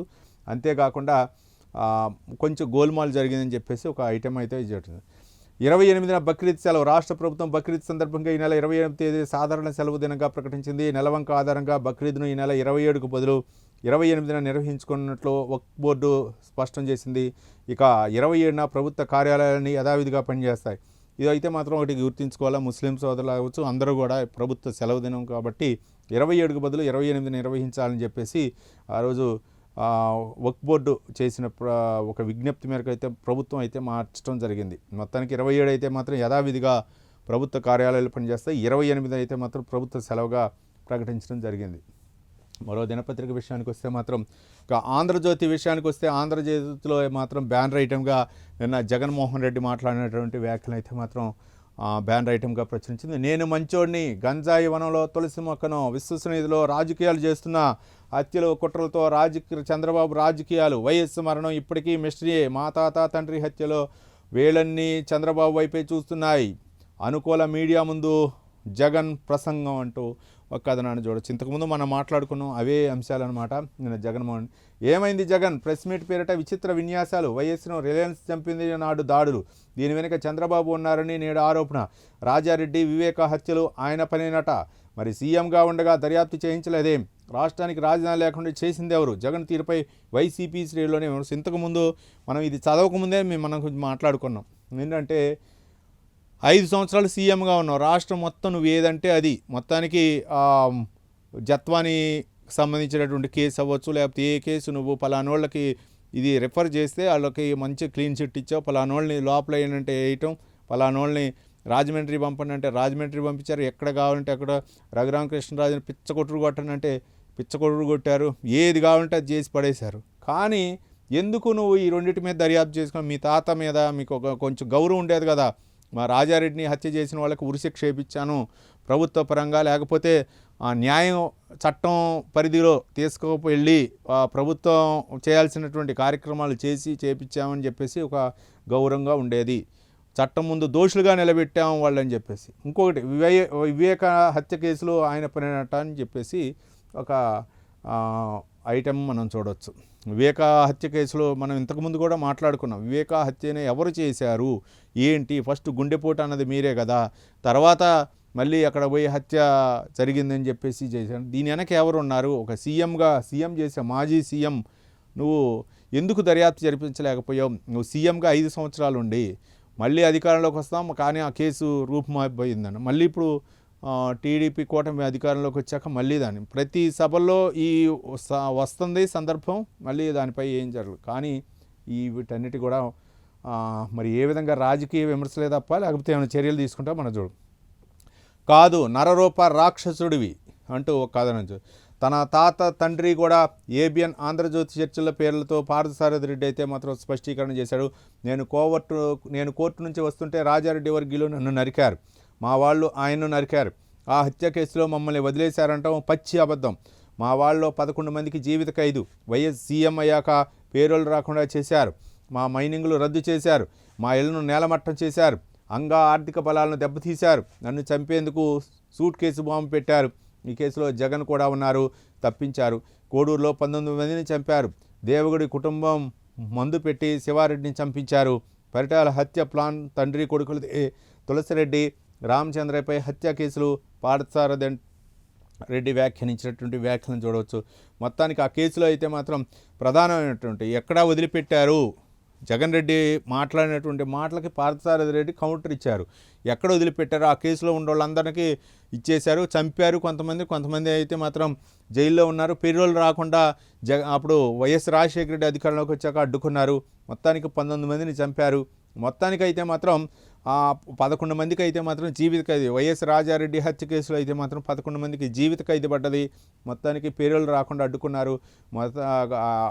అందరు కూడా ఒక విధంగా చెప్పాలంటే రాజారెడ్డి హత్య కేసులో ఉన్న వాళ్ళకి 11 మంది జీవిత ఖైదు పడ్డది, రకరకాలుగా అయితే ఎక్కడ ఎవరిని వదలలేదు. కానీ మరి వివేకానందరెడ్డి హత్య కేసులో మరి ఎందుకు మీరు ఎవరిని కూడా పట్టుకోలేకపోయారు, కొంతమంది పట్టుకున్నా వాళ్ళు మళ్ళీ బెయిల్ పేకి రావటం, మళ్ళీ రకరకాల పరిణామాలు జరుగుతున్నాయి. అయితే రాజకీయ అంశాలుగానే మనం చూడాలి. కేంద్ర మంత్రుల్లో పెరిగిన టెన్షన్, వేటి ఎవరిపైన? సేవాతీర్థలో సమావేశమైన కేంద్ర మంత్రివర్గం, హాజరైన మంత్రులు, కార్యదర్శులు, శాఖల వారీగా పనితీరు నివేదికలను ముందు పెట్టి వివరించిన కేబినెట్ కార్యదర్శి. కొందరు మంత్రులకు మోదీ క్లాసు, పదవి ఉండేది ఎవరికి, ఊడేది ఎవరికి? ఈ నెలాఖరులో బీజేపీలో నియామకాలు, ఆ తర్వాత కేబినెట్ పునర్వ్యవస్థీకరణ అంటూ ఈ మధ్యకాలంలోనే నెల రోజుల క్రితం ఏపీలో కూడా ఎక్కడైతే కేంద్ర మంత్రులు ఉన్నారో అది వాళ్ళ పై అయితే మాత్రం కొంచెం సర్వే చేయించింది బీజేపీ. అమిత్ షా సారథ్యంలో అయితే మాత్రం ఆ నివేదిక తెప్పించుకొని ఎవరి పనితీరు ఏ విధంగా ఉంది, ఏమన్నా కుంభకోణాలకు ఏమైనా పాల్పడ్డారా మంత్రులు, కేంద్ర మంత్రులు, లేకపోతే అక్రమార్జన ఏమైనా చేస్తున్నారా, అభివృద్ధి పనులు ఏ విధంగా, కేంద్ర ప్రభుత్వ పథకాలను ఏ విధంగా తీసుకెళ్తున్నారు, వాళ్ళ పనితీరుకు అయితే మాత్రం ఉంది. చంద్రబాబు నాయుడు కూడా ప్రతి నెల కూడా మంత్రులకి కొంచెం ర్యాంకులు ఇస్తూ ఉంటారన్నమాట, ఎమ్మెల్యేలకి మార్కులు వేస్తూ ఉంటారు. మీకు పనితీరు మార్చుకోవాలా, ఈ పనితీరు సరిగా లేదని చెప్పేసి పార్టీ కార్యక్రమాలైనా అవ్వచ్చు, లేకపోతే అభివృద్ధి కార్యక్రమాల ప్రభుత్వ సంబంధించినటువంటి పాలనా తీరుపై కూడా ఆయన అయితే మాత్రం కొంచెం క్లాస్ తీసుకుంటారు. అదే పద్ధతిలో బీజేపీ కూడా సంబంధించినటువంటి డేటా తీసుకొని ఒక సర్వే చేసింది. దీనిపైనే చంద్రబాబు నాయుడు కూడా ఈ మధ్యకాలంలో ఢిల్లీ పోయి కేంద్ర హోంమంత్రి అమిత్ షాతో సమావేశమై అన్నట్లు తెలుస్తుంది. మరి ఎవరికి తెలుగు రాష్ట్రాల్లో మంత్రులకి ఎవరు ఉండే అవకాశం అనేది, ఎవరి పనితీరు బేస్గా ఉండే అవకాశం అనేది త్వరలో మంత్రివర్గ కూర్పు ఉన్నటువంటి నేపథ్యంలో చాలామంది కేంద్ర మంత్రులు అయితే మాత్రం కొంచెం టెన్షన్ వాతావరణం అన్నట్లు తెలుస్తుంది. మరి పనితీరు బాగా ఉండాలని మళ్ళీ కంటిన్యూ చేస్తారా, లేకపోతే మళ్ళీ ఒకసారి అవకాశం ఇస్తారా, లేకపోతే పనితీరు మార్చుకోండి అని చెప్పేసి హెచ్చరికలు జారీ చేస్తారా, లేకపోతే కొత్త ఇంకా ఎవరున్నారు అంటే వీళ్ళ తర్వాత ఇంకెవరికి మంత్రివర్గంలో చోటు కల్పించాలనేది ఏమన్నా లిస్టు తయారు చేయాల్సిందనేది మనం చూడాల్సి ఉంది. అవన్నీ కూడా రాను రోజుల్లో తెలుస్తాయి. రాష్ట్రం అగ్నిగుండం, వడదెబ్బకు 17 మంది, కనిగిరిలో 48.3 డిగ్రీల ఉష్ణోగ్రత, 200 మండలాల్లో 44 డిగ్రీల పైన నమోదు. ఉదయం నుంచి టారెత్తించిన ఎండ, తీవ్ర వడగాల్పుతో ప్రజలు ఉక్కిరిబిక్కిరి. కోళ్లపారాల్లో భారీగా కోళ్లు మృత్యువాత, నిడదవోలు సబ్స్టేషన్లో మంటలు, 26 వరకు వడగాల్పులు. ఐఎండీ అంటూ ఒక హెచ్చరిక అయితే జారీ చేసింది. మొత్తానికి మనం ఇంతకుముందు కూడా ఎండ గురించి అయితే మాత్రం రికార్డు స్థాయిలో ఎక్కువగా ఉష్ణోగ్రతలు, అత్యవసరం అయితే బయటికి రావాలా, లేకపోతే వద్దు, ప్రయాణాలు కూడా వాయిదా వేసుకోండి, చిన్నపిల్లలు వృద్ధులు అయితే మాత్రం జాగ్రత్తగా ఉండాలి. ప్రభుత్వం కూడా సహాయ చర్యలు చేపడుతుంది, కానీ కొన్ని చోట్ల అయితే మాత్రం ఆరోగ్య కేంద్రాలు అవ్వచ్చు, లేకపోతే ఏవైనా సరే ప్రభుత్వం కూడా సహాయ చర్యలు చేపట్టాలని చెప్పేసి ఆదేశాలు ఇవ్వడం జరిగింది. ఓఆర్ఎస్ అవ్వచ్చు, మజ్జిగ అవ్వచ్చు, లేకపోతే నిమ్మరసం అవ్వచ్చు, ఇవన్నీ కూడా ఎక్కువగా తీసుకుంటూ ఉండాలా, సాధ్యమైనంత వరకు ఇంటి పట్టునే ఉండాలా. కాబట్టి బయటికి రావద్దు, వడగాల్పుల ఎఫెక్ట్ అంటే ఐఎండీ హెచ్చరిస్తుంది. ఇక మరో చల్లని కబురు, నైరుతి రాకతో స్వల్ప జాప్యం. ఈ నెల 28న తర్వాతే కేరళకు ఋతుపవనాలు అండి. 28 తర్వాత, ఈ నెల 28 తర్వాత మొత్తానికి రోహిణి, కార్త ఇవన్నీ కూడా రానున్న నేపథ్యంలో కొంచెం ప్రజలైతే అప్రమత్తంగా ఉండాలి. కరెంటు వాడకంలో రికార్డు, 285 మిలియన్ యూనిట్లు దాటిన వినియోగం. ఏపీ విద్యుత్ శాఖ చరిత్రలో ఇదే అత్యల్పం. మార్చి 7న గరిష్టంగా 274.6 ఎంయూల వాడకం. థర్మల్ హైడల్ కేంద్రాలు రికార్డు స్థాయిలో ఉత్పత్తి అని అంటూ చెప్పచ్చు. మనం ఇంతకుముందు కూడా మాట్లాడుకున్న మోటార్ల వినియోగం అవ్వచ్చు, బోర్లు ఎక్కువగా సమ్మర్లో వాటర్ ఎక్కువగా ఉపయోగం ఉంటుంది. మరోపక్క స్నానాలు అవ్వచ్చు, వీటన్నిటికీ ఎక్కువగా నీళ్లు బోర్లో ఉపయోగం. మరోపక్క కూలర్లు ఎక్కువగా ఆన్ చేయటం, ఏసీ కూడా ఎక్కువసేపు ఉండటం వలన ఏదైనా సరే సంస్థలు అవ్వచ్చు, ఏవైనా అవ్వచ్చు, లేకపోతే ఏదైనా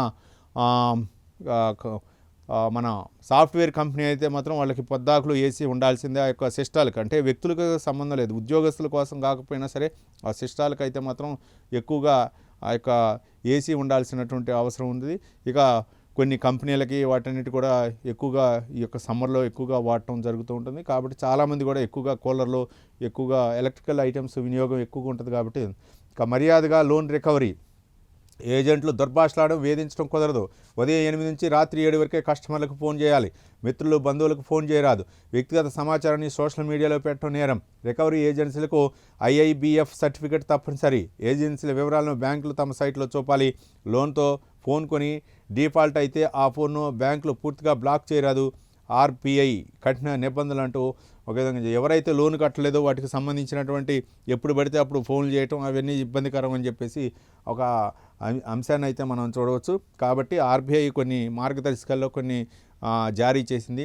ఎవరే రికవరీ ఏజెంట్లు అవ్వచ్చు, వాటన్నిటి కూడా ఒక సర్టిఫికెట్ అయితే కంపల్సరీ, IIBF సర్టిఫికెట్ అయితే కంపల్సరీ కావాలా. అట్లా చేస్తేనే తప్ప ఎప్పుడు పడితే అప్పుడు రేతిరి ఫోన్లు చేయటం, లేకపోతే ఏజెన్సీలకు అప్పచెప్పడం, లేకపోతే సోషల్ మీడియాలో పెట్టి ఇబ్బందికరంగా వాట్సాప్ గ్రూపుల్లో పెట్టి వాళ్ళని షేమ్ చేస్తే అది సరైనటువంటి పద్ధతి కాదని చెప్పేసి ఒక ఐటెంను అయితే మనం చూడవచ్చు. ప్రొఫెసర్ నాగేశ్వరరావుపై జన ఆగ్రహం అంటూ ఒక కథనాన్ని చూడవచ్చు. ఈయన కిందకు ఇది మామూలుగా ఈయన విశ్లేషకుడు, రాజకీయ విశ్లేషకుడు, మాజీ ఎమ్మెల్సీ అనమాట ఆయన ప్రొఫెసర్ నాగేశ్వరరావు గారు. చూద్దాం. పలు పోలీస్ స్టేషన్లో జనసేన ఫిర్యాదు, కాకినాడలో 2 కేసులు నమోదు, మచిలీపట్నం పోలీసులకు ఫిర్యాదు, ఇక డ్యామేజ్ సూట్ వేసేయచ్చలో అధిష్టానం, వ్యాఖ్యలు వెనక్కి తీసుకున్న ప్రొఫెసర్ నాగేశ్వరరావు అంటూ ఒకటి చూడవచ్చు. ఈయనకి ఎందుకు రాజకీయాల్లో ఇప్పుడు ఎమ్మెల్సీగా ఆయన ఇండిపెండెంట్గా గెలిచాడు, ఎమ్మెల్సీ అయిపోయింది, ఇప్పుడు కొన్ని ఛానల్లో విశ్లేషకుడిగా వెళ్తున్నారు. రాజకీయ పరిజ్ఞానం, రాజకీయ అంశాలు, నువ్వు ఒక ప్రొఫెసర్గా ఉన్నత స్థాయిలో ఉన్నోడికి విమర్శలు ఎందుకు? ఆ విమర్శలకు సంబంధించి చూద్దాం. జనసేన అధినేత డిప్యూటీ సీఎం పవన్ కళ్యాణ్, కేంద్ర హోంమంత్రి అమిత్ షాల భేటీపై రాజకీయ విశ్లేషకుడు ప్రొఫెసర్ నాగేశ్వరరావు చేసిన వ్యాఖ్యలు జన సైనికులను తీవ్ర ఆగ్రహానికి గురిచేశాయి. ఆయనపై న్యాయపరమైన చర్యలు తీసుకుంటామంటూ జనసేన నాయకత్వం గురువారం ప్రకటించిన కొద్ది గంటలోనే రాష్ట్ర వ్యాప్తంగా పలు పోలీస్ స్టేషన్లో నాగేశ్వరరావుకు వ్యతిరేకంగా ఫిర్యాదులు వెల్లువెత్తాయి. వాటి ఆధారంగా పోలీసులు వివిధ సెక్షన్ల కింద నాగేశ్వరరావుపై కేసులు నమోదు చేశారు. ఎన్నికలకు ముందు కూటమి ఏర్పాటు ప్రయత్నాల్లో భాగంగా ఢిల్లీలో అమిత్ షాను పవన్ కళ్యాణ్ కలిశారు. చంద్రబాబుతో మనది వ్యూహాత్మక భాగస్వామ్యం అనే వ్యాఖ్యలు అయితే మాత్రం చేసినట్టుండే. ముందుగా అరెస్ట్ చేసే విషయంలో ఏదో ఆయన మాట్లాడినటువంటి మాటలు అయితే మాత్రం కొంచెం పవన్ కళ్యాణ్కి యాంటీగా, పవన్ కళ్యాణ్ ఏదో చంద్రబాబు నాయుడుకి యాంటీగా చేసినట్లు, లేకపోతే జగన్తో చేసినట్లుగా ఆయన చేసినటువంటి వ్యాఖ్యలు అయితే ఇప్పుడు తీవ్ర దుమారం రేపుతున్నాయి. ఆయన కొంచెం జగన్కు అనుకూలంగా మాట్లాడారు అని చెప్పేసి ఇప్పుడు జగన్గా కండువా కప్పి సోషల్ మీడియాలో అయితే మాత్రం తీవ్ర ట్రోల్ చేస్తున్నారు. ఆయన కొంచెం ఎనలైజ్ చేసేటప్పుడు, ఏదైనా సరే ఒక విశ్లేషణ చేసేటప్పుడు నీ దగ్గర పక్కా ఆధారాలు ఉంటే చేయాలా, లేకపోతే ఇది ఊహాజనితమా, లేకపోతే ఇట్లా చేస్తుండే బాగుండేదని చెప్పేసి చెప్పాను. కానీ మావిగాన్ అనేది జగన్ని విమర్శించకుండా ఇప్పుడు ఉన్నటువంటి కూటమి ప్రభుత్వంపై, అలాగే కూటమిలో క్రియాశీలక పాత్ర పోషిస్తున్నటువంటి జనసేనపై ఈ విధంగా విమర్శించడం అయితే సరైన కాదని చెప్పేసి జనసేన పార్టీ కార్యకర్తలు అయితే మాత్రం పోలీస్ స్టేషన్లో పెడుతున్నాం. మరి దీనికి ఏ విధంగా వివరణ ఇస్తారు అనేది మనం చూడాలి. ఇక మరో దినపత్రిక విషయానికి వస్తే, వెలుగు దినపత్రిక విషయానికి వస్తే మాత్రం వెలుగులో కాక్రోచ్ పార్టీ 5 రోజుల్లోనే 1.5 కోటి మంది ఫాలోవర్లు, జిందాబాద్ అంటూ ఒక బ్యానర్ ఐటమ్ని అయితే మనం చూడవచ్చు. ఇక దాదాపు 1.5 కోటి మంది ఫాలోవర్లు, సోషల్ మీడియాలో సంచలనం, ప్రభుత్వ వైఫల్యాలను ఎండగడుతూ వ్యంగ్యాస్త్రాలు, మొత్తానికైతే మాత్రం బొద్దింకలతో పోల్చిన సీజే ఆయన వ్యాఖ్యలకు కౌంటర్గా మహారాష్ట్ర యువకుడి వినూత్న ప్రయత్నం, రాజకీయ నాయకుల నుంచి సినీ ప్రముఖుల వరకు మద్దతు, నిరుద్యోగం, ద్రవ్యోల్బణం, రూపాయి పతనం, రాజకీయ వలసలపై ప్రశ్నలు అంటూ కాక్రోచ్ పార్టీకి సంబంధించిన కాక్రోచ్ జనతా పార్టీ అంటూ ఆ పార్టీ అధ్యక్షుడు మాట్లాడినటువంటి వ్యాఖ్యలు కూడా మనం చూడవచ్చు. కాక్రోచ్ పార్టీ అని ఈ మధ్యకాలంలో కాక్రోచ్తో పోల్చినటువంటి సీజై యువతను బొద్దింకలతో సమానంగా ఆయన కొన్ని ఒక వేదికపై అయితే మాత్రం సీజై మాట్లాడినటువంటి వ్యాఖ్యలను అయితే మాత్రం ఆయన అదే వ్యాఖ్యల్ని కాక్రోచ్ పార్టీగా పెట్టుకొని ఆయన ఒక వ్యక్తి అయితే మాత్రం తీవ్ర విమర్శలు ఇచ్చేస్తున్నారు. దీంతోనే యువత కూడా కొంచెం తీవ్ర దుమారం రేపుతున్నారు. వాళ్ళు కూడా ఈ కాక్రోచ్ లాగా మమ్మల్ని పోల్చడంతో అని చెప్పేసి వాళ్ళు మాట్లాడుతూ దాన్ని ఏ విధంగా ముందుకెళ్ళదు అనేది మనం చూద్దాం. ఇక రాష్ట్రానికి 5,600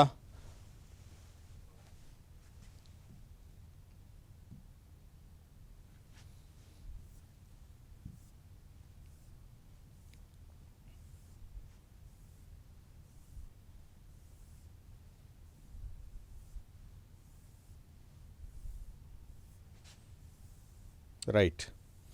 మళ్ళీ మనం చూడవచ్చు, కేసు విచారణ సందర్భంగా సుప్రీంకోర్టు చీఫ్ జస్టిస్ సూర్యకాంత్ యువతపై కొన్ని వ్యాఖ్యలు చేశారు. ఉద్యోగాలు చేయకుండా జర్నలిజం, యాక్టివిజం, సోషల్ మీడియా పేరుతో బొద్దింకల వ్యవస్థపై పడుతున్నారని, ఆ వ్యవస్థను పరాన్న జీవులాగా పీడిస్తున్నారంటూ వ్యాఖ్యానించారు. ఆయన కామెంట్స్పై అయితే మాత్రం తీవ్ర దుమారం రేగటంతో మళ్ళీ వివరణ ఇచ్చారు. తన వ్యాఖ్యలను వక్రీకరించారని చెప్పేసి సీజై వ్యాఖ్యానించిన వ్యాఖ్యలు. ఇక మొత్తానికైతే మాత్రం ఇవి సీజే పై 5 హామీలు. ఏ చీఫ్ జస్టిస్కు రిటైర్మెంట్ తర్వాత రాజ్యసభ సీటును రివార్డుగా ఇవ్వము, న్యాయబద్ధంగా ఉన్న ఓటును తొలగిస్తాం, కేంద్ర ఎన్నికల కమిషనర్ను ఉపా చట్టం కింద అరెస్ట్ చేస్తాం, పౌరుల ఓటు హక్కును దొంగిలించడం ఉగ్రవాదంతో సమానం, మహిళలకు 50% రిజర్వేషన్ల హామీ అంటూ కాక్రోచ్ జనతా పార్టీ వ్యాఖ్యానించినటువంటి వ్యాఖ్యలు అయితే చూడవచ్చు. ఆ పార్టీకి సంబంధించినటువంటి ఆ, నాయకులు ఏ విధంగా మాట్లాడతారు ఆయన మాట్లాడితే అభిజిత్ దీప్కే ఆయన వ్యాఖ్యానించినటువంటి వ్యాఖ్యలు కాక్రోచ్ పార్టీ సంబంధించినటువంటి వ్యాఖ్యలు అయితే మాత్రం సీజేపై ఈ విషయంలో అయితే మాత్రం ఆయన మాట్లాడినటువంటి మాటలను వక్రీకరించారని చెప్పేసి మళ్ళీ తర్వాత జస్టిస్ సూర్యకాంత కొన్ని కీలకమైనటువంటి వ్యాఖ్యలు చేయవచ్చు. ఒక 5 రోజుల్లోనే 1.5 మంది ఫాలోవర్లు అంటూ ఒక కథనాన్ని అయితే మాత్రం మనం చూడవచ్చు. ఇక మరో అంశాన్ని చూడొచ్చు. తెలంగాణ కనీస వేతనాలు భారీగా పెంపు సెక్రటేరియట్లో మీడియాతో మాట్లాడినటువంటి రేవంత్ రెడ్డి అంటూ ఒక బ్యానర్ ఐటమ్ అయితే మనం చూస్తూ అన్స్కిల్లో మినిమం శాలరీ 16,000 రూపాయలు, సెమీ స్కిల్లో 17,000 రూపాయలు, స్కిల్లో 18,500 రూపాయలు, హైలీ స్కిల్డ్కి 20,000 రూపాయలు, కార్మికులు 4 కేటగిరీలు 3 జోన్లుగా విభజన, రాష్ట్రంలో 1,11,00,000 మంది కార్మికులకు లబ్ధి చేకూర్చేలా నిర్ణయం అంటూ ఒక కథనాన్ని అయితే మనం చూడొచ్చు. జూన్ 1, 2026 నుంచి కనీస వేతనాల అమలు, ప్రైవేటు కంపెనీలపై నిఘా, లేబర్ డిపార్ట్మెంట్ బలోపేతం, బ్లూ కాలర్ ఉద్యోగాలపైనే ప్రభుత్వం ఫుల్ ఫోకస్, గల్ఫ్ వలసలను సంస్థాగతం చేయబోతున్నాం సీఎం రేవంత్ రెడ్డి, 80% స్థానిక కోట అమలు చేయాల్సిందే, కార్మిక శాఖ మంత్రి వివేక్ వెంకటస్వామి ఆధ్వర్యంలో సీఎం రేవంత్ రెడ్డి వ్యాఖ్యానించిన వ్యాఖ్యలు, రాష్ట్ర వ్యాప్తంగా ఉన్న 1,11,00,000 మంది కార్మికులకు ప్రభుత్వం తీపి కబురు అందించింది, శ్రామిక శ్రేయస్సు లక్ష్యంగా కనీస వేతనం భారీగా పెంచుతూ చారిత్రాత్మకమైన నిర్ణయాలు అయితే మాత్రం తీసుకుంది. 4 కేటగిరీలో 3 జోన్ల వారీగా వర్గీకరణ. మొత్తానికైతే మాత్రం రేవంత్ రెడ్డి అయితే మాత్రం కార్మికుల సంక్షేమానికి అయితే మాత్రం స్కిల్డ్, అన్స్కిల్డ్ లేకపోతే అన్నట్లు ఒక హై స్కిల్డ్ ఉన్న వాళ్ళకి 20,000 రూపాయలు కనీస వేతనం అని చెప్పేసి నిన్న కార్మిక శాఖ మంత్రి వివేక్ వెంకటస్వామి సమక్షంలో జరిగినటువంటి ఆ యొక్క సమావేశంలో కొన్ని నిర్ణయాలు అయితే మాత్రం తీసుకోవడం జరిగింది. మొత్తానికి 3 కేటగిరీలుగా అయితే ఇచ్చారు. ఒక 17,000 రూపాయలు అంటే సెమీ స్కిల్డ్ అనమాట. మినిమం శాలరీ 16,000 రూపాయలు ఉండాలి కార్మికులకి, సెమీ స్కిల్డ్ అయితే 17,000 రూపాయలు, స్కిల్లో 18,500, హై స్కిల్డ్కి 20,000 రూపాయలు వేతనం ఇవ్వాలని చెప్పేసి ఒక నిర్ణయం అయితే మాత్రం తీసుకోవడం జరిగింది. మొత్తానికి ఇక మరో అంశం చూడొచ్చు. కేటీఆర్ది శాడిజం, ఫోక్సో కేసులో బాధితురాలి ఫోటోలు రోడ్లపై ప్రదర్శిస్తున్నాడు సీఎం రేవంత్ రెడ్డి. ఇక బామ్మర్ది కొకైన్ దాస్తే గంజాయి పూలు అని కవర్ చేసినోడు ఇవాళ చట్టాల గురించి మాట్లాడుతుండడు, భగీరథ్ సరెండర్ కాలే, పోలీసులే కస్టడీలోకి తీసుకున్నారు. ఇక తెలంగాణ కులగణ దేశానికి దిక్సూచి, సుప్రీంకోర్టు తీర్పుపై సీఎం హర్షం. మొత్తానికి అయితే మాత్రం ఇక బండి భగీరథ కేసులో అయితే మాత్రం ఆ యొక్క బాధితులు ఎవరైతే ఉన్నారో వాళ్ళ ఫోటోల్ని బహిర్గతం చేయకూడదు. యాక్చువల్గా మైనర్ అను ఇంకెవరైనా సరే మహిళలకు సంబంధించినటువంటి యువతకు సంబంధించిన కేసు కాబట్టి, కానీ వాటన్నిటిని కూడా బహిర్గతం చేసి ఆయన సోషల్ మీడియాలో అట్లా చేస్తున్నారని చెప్పేసి కేటీఆర్పై అయితే మాత్రం సీఎం వ్యాఖ్యానించినటువంటి వ్యాఖ్యలని మనం చూడవచ్చు. తెలంగాణ కులగణన దేశానికి దిక్సూచి అంటూ సుప్రీంకోర్టు తీర్పు వ్యాఖ్యానించినటువంటి వ్యాఖ్యలు అయితే మాత్రం సీఎం హర్షం వ్యక్తం చేశారు. గతంలో తెలంగాణ తీసుకున్నటువంటి నిర్ణయం కులగణన చేపట్టి దాదాపు బీసీలు ఎంతమంది ఉన్నారు, ఎస్సీలు ఎస్టీలు ఎంతమంది ఉన్నారనేది నిర్ణయించడం అయితే మాత్రం హర్షణీయం, అదొక చారిత్రాత్మకం అని చెప్పేసి ఒకటి. టీవీకే ప్రభుత్వంలోకి కాంగ్రెస్, సీఎం విజయ్ క్యాబినెట్లోకి మంత్రులుగా 2 ప్రమాణ స్వీకారం అంటూ ఒక కథనాన్ని అయితే చూడొచ్చు. తమిళనాడులో 60 ఏండ్ల తర్వాత ప్రభుత్వంలో కాంగ్రెస్, 23 మందితో మంత్రివర్గాన్ని విస్తరించిన విజయ్, 33కి చేరిన మంత్రుల సంఖ్య, ఏఐ కోసం మంత్రిత్వ శాఖ అంటూ ఒక కథనాన్ని చూడొచ్చు. మొత్తానికి 5 ఎమ్మెల్యేలు ఉన్నటువంటి కాంగ్రెస్ గతంలో అన్నా డిఎంకే అక్కడ స్టాలిన్ తోటి మాత్రం సంబంధాలు ఎన్నో సంవత్సరాల నుంచి మైత్రి సంబంధం కలగాల్సినటువంటి డిఎంకే తోటి ఉన్నటువంటి ఆ మిత్రబంధాన్ని తెంచుకొని అక్కడ ప్రభుత్వం ఏర్పాటు చేసుకోవడం కోసం టీవీకే పార్టీకి మద్దతు ఇచ్చింది 5 ఎమ్మెల్యేలు. అయితే ఈ నేపథ్యంలోనే క్యాబినెట్లో కాంగ్రెస్ జాయిన్ అవ్వటం, 2 అయితే మాత్రం మంత్రి గతంలో బయట నుంచి మద్దతు ఇస్తామని చెప్పారు, కానీ ఇప్పుడు ఏం చేశారు, దీని మీద స్టాలిన్ కూడా డిఎంకే అయితే మాత్రం గుర్రుగా ఉంది, మాకు సపరేట్గా సీట్లు కేటాయించారని చెప్పేసి కాంగ్రెస్కి మాకు సంబంధం లేదు, మిత్రద్రోహం అని చెప్పేసి విమర్శలు కూడా వస్తున్న నేపథ్యంలో ఏదైతే మొత్తానికి విజయ్ ప్రభుత్వాలు అయితే మాత్రం 2 క్యాబినెట్లు అయితే మాత్రం జాయిన్ అవ్వడం జరిగింది. మొత్తానికి అక్కడ రాజకీయాలు ఏ విధంగా ఉంటాయో మనం చూద్దాం. మరోపక్క వడ్ల కొనుగోళ్లకు హమాలీ కష్టాలంటూ మనం చూడవచ్చు. హుస్నాబాద్ మార్కెట్ యార్డ్ గోదాం వద్ద లోడింగ్ కోసం బార్లు తీరినటువంటి ట్రాక్టర్లు. సరస్వతి అంత్య పుష్కరాలకు తొలి పుష్కర స్నానం ఆశ్రయించిన కంచి కామకోటి పీఠాధిపతి విజయేంద్ర సరస్వతి భక్తులు కిటకిటలాడుతున్న పుష్కర్ ఘాట్లని మనం చూడవచ్చు. మరో అంశం స్థానికంగా కూలీలు దొరకని అత్తనడకన ధాన్యం సేకరణ అనవచ్చు. రైతులు చాలా ఇబ్బందులు పడుతున్నారు, రోడ్లపైకి వచ్చి ఎక్కువగా. అంటే ఒక పక్క ప్రభుత్వం చెప్తుంది అధిక దిగుబడి వచ్చింది కాబట్టి చేయలేదు, మరో పక్క కొన్ని చోట్ల గోని సంచిలో ప్రాబ్లం, మరోపక్క కాంటాలు తక్కువగా ఉండటం, రకరకాల ప్రాబ్లంలు అయితే వస్తున్నాయి. బార్లు తీరుంటున్నాయి. మొక్కజొన్న వరి అయితే మాత్రం ఎక్కువగా దిగుబడి వచ్చిందని చెప్పేసి ప్రభుత్వం కూడా చెప్పింది. ఎన్ని ప్రత్యామ్నాయ చర్యలు చేపట్టినా సరే అక్కడ రైతుల బాధ అయితే మాత్రం ఎవరు పరిష్కరించలేని పరిస్థితి. మొత్తానికైతే మాత్రం ఇగో చూడండి, మనం చూడొచ్చు ట్రక్కుల్లో ఎట్లా బార్లు తీరున్నాయో, కాటాలు కావట్లేదు. ఒక పక్క అన్నీ పూర్తయినా సరే డబ్బులు అయితే మాత్రం ఇన్ టైంలో పట్టలేదని చెప్పేసి రైతులు వాపోతున్నారు. ఇవి అంటే మొత్తానికైతే మాత్రం కష్టపడి ఆరుగాలం పండించినటువంటి ఆ రైతుకైతే మాత్రం ఒక పక్క గిట్టుబాటు ధర, మరోపక్క ప్రకృతి విపత్తులు, మరోపక్క సరైన ఇన్ టైంలో వాటిని కొనుగోలు చేయలేకపోవటం, పండించిన తర్వాత ఇవన్నీ కూడా రైతుకైతే మాత్రం కష్టంగా ఉంది. ఒక పక్క ప్రతిపక్షాలు ధర్నా చేస్తున్నాయి.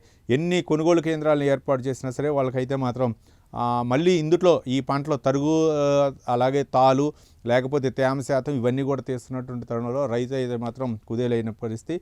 మరి ప్రభుత్వం ఎలాంటి చర్యలు తీసుకున్నది, ఇది మొత్తానికైతే మాత్రం అన్ని దినపత్రికల్లో కూడా తెలుగుదేశం మహానాడు గురించి కొన్ని అంశాలను అయితే ప్రస్తావించడం జరిగింది. వర్చువల్ విధానంలో చంద్రబాబు నాయుడు తీసుకున్న నిర్ణయం, మళ్ళీ కేంద్ర క్యాబినెట్ అయితే మాత్రం సమావేశంలో కొన్ని నిర్ణయాలు తీసుకోవడం జరిగింది. అలాగే మరో పక్క మంత్రులు ఎవరుంటారు, ఎవరు పోతారు, మరో పక్క వాళ్ళ యొక్క పనితీరు ఏ విధంగా ఉందని కొన్ని నివేదికలు అయితే మాత్రం చేస్తుంది. మరో పక్క అయితే మాత్రం దాదాపు 3,000 కోట్ల పెట్టుబడితో అయితే మాత్రం నెల్లూరు జిల్లాలో ఒక పరిశ్రమ అయితే మాత్రం రాని నేపథ్యంలో దానిపై కూడా మనం కొన్ని దినపత్రికలు ప్రచురితం చేయడం జరిగింది. మరోపక్క మాజీ సీఎం వైసీపీ అధినేత జగన్మోహన్ రెడ్డి వ్యాఖ్యానించిన కొన్ని హైలైట్గా చేయడం జరిగింది. మావిగానికే ఎక్కువగా ప్రజల మద్దతు వస్తుందని చెప్పేసి ఆయన చేయటం, మా తండ్రి అలాగే తాత హత్య కేసులో న్యాయం జరగలేదనే విధంగా, ఒక విధంగా చెప్పాలంటే చంద్రబాబు నాయుడుపై చూపిస్తున్నాయి ఏళ్ళు అనే విధంగా ఆయన వ్యాఖ్యానించినటువంటి వ్యాఖ్యల్ని హైలైట్గా చేసి చూపించడం జరిగింది. మరోపక్క తెలంగాణ విషయానికి వస్తే ధాన్యం కొనుగోలు విషయంలో అయితే మాత్రం హమాలీలు దొరక, మరోపక్క సంచులు గిట్టుబాటు ధరక రైతులు ఇబ్బందులు పడుతున్నాయి హైలైట్గా చూపించడం. ఏది మొత్తానికి అన్నీ కూడా అంటే ఎక్కువగా యువతకి ఉపాధి అవకాశాలు కల్పించాలని చెప్పేసి మరోపక్క 4 కేటగిరీలు అయితే మాత్రం తెలంగాణ కార్మిక శాఖ ఆధ్వర్యంలో నిర్వహించినటువంటి సమీక్షా సమావేశంలో సీఎం రేవంత్ రెడ్డి కొన్ని కీలకమైనటువంటి వ్యాఖ్యలను కూడా హైలైట్గా చేయడం జరిగింది. ఇవి వివిధ దినపత్రికల్లో ప్రచురితమైనటువంటి ప్రధాన అంశాలు.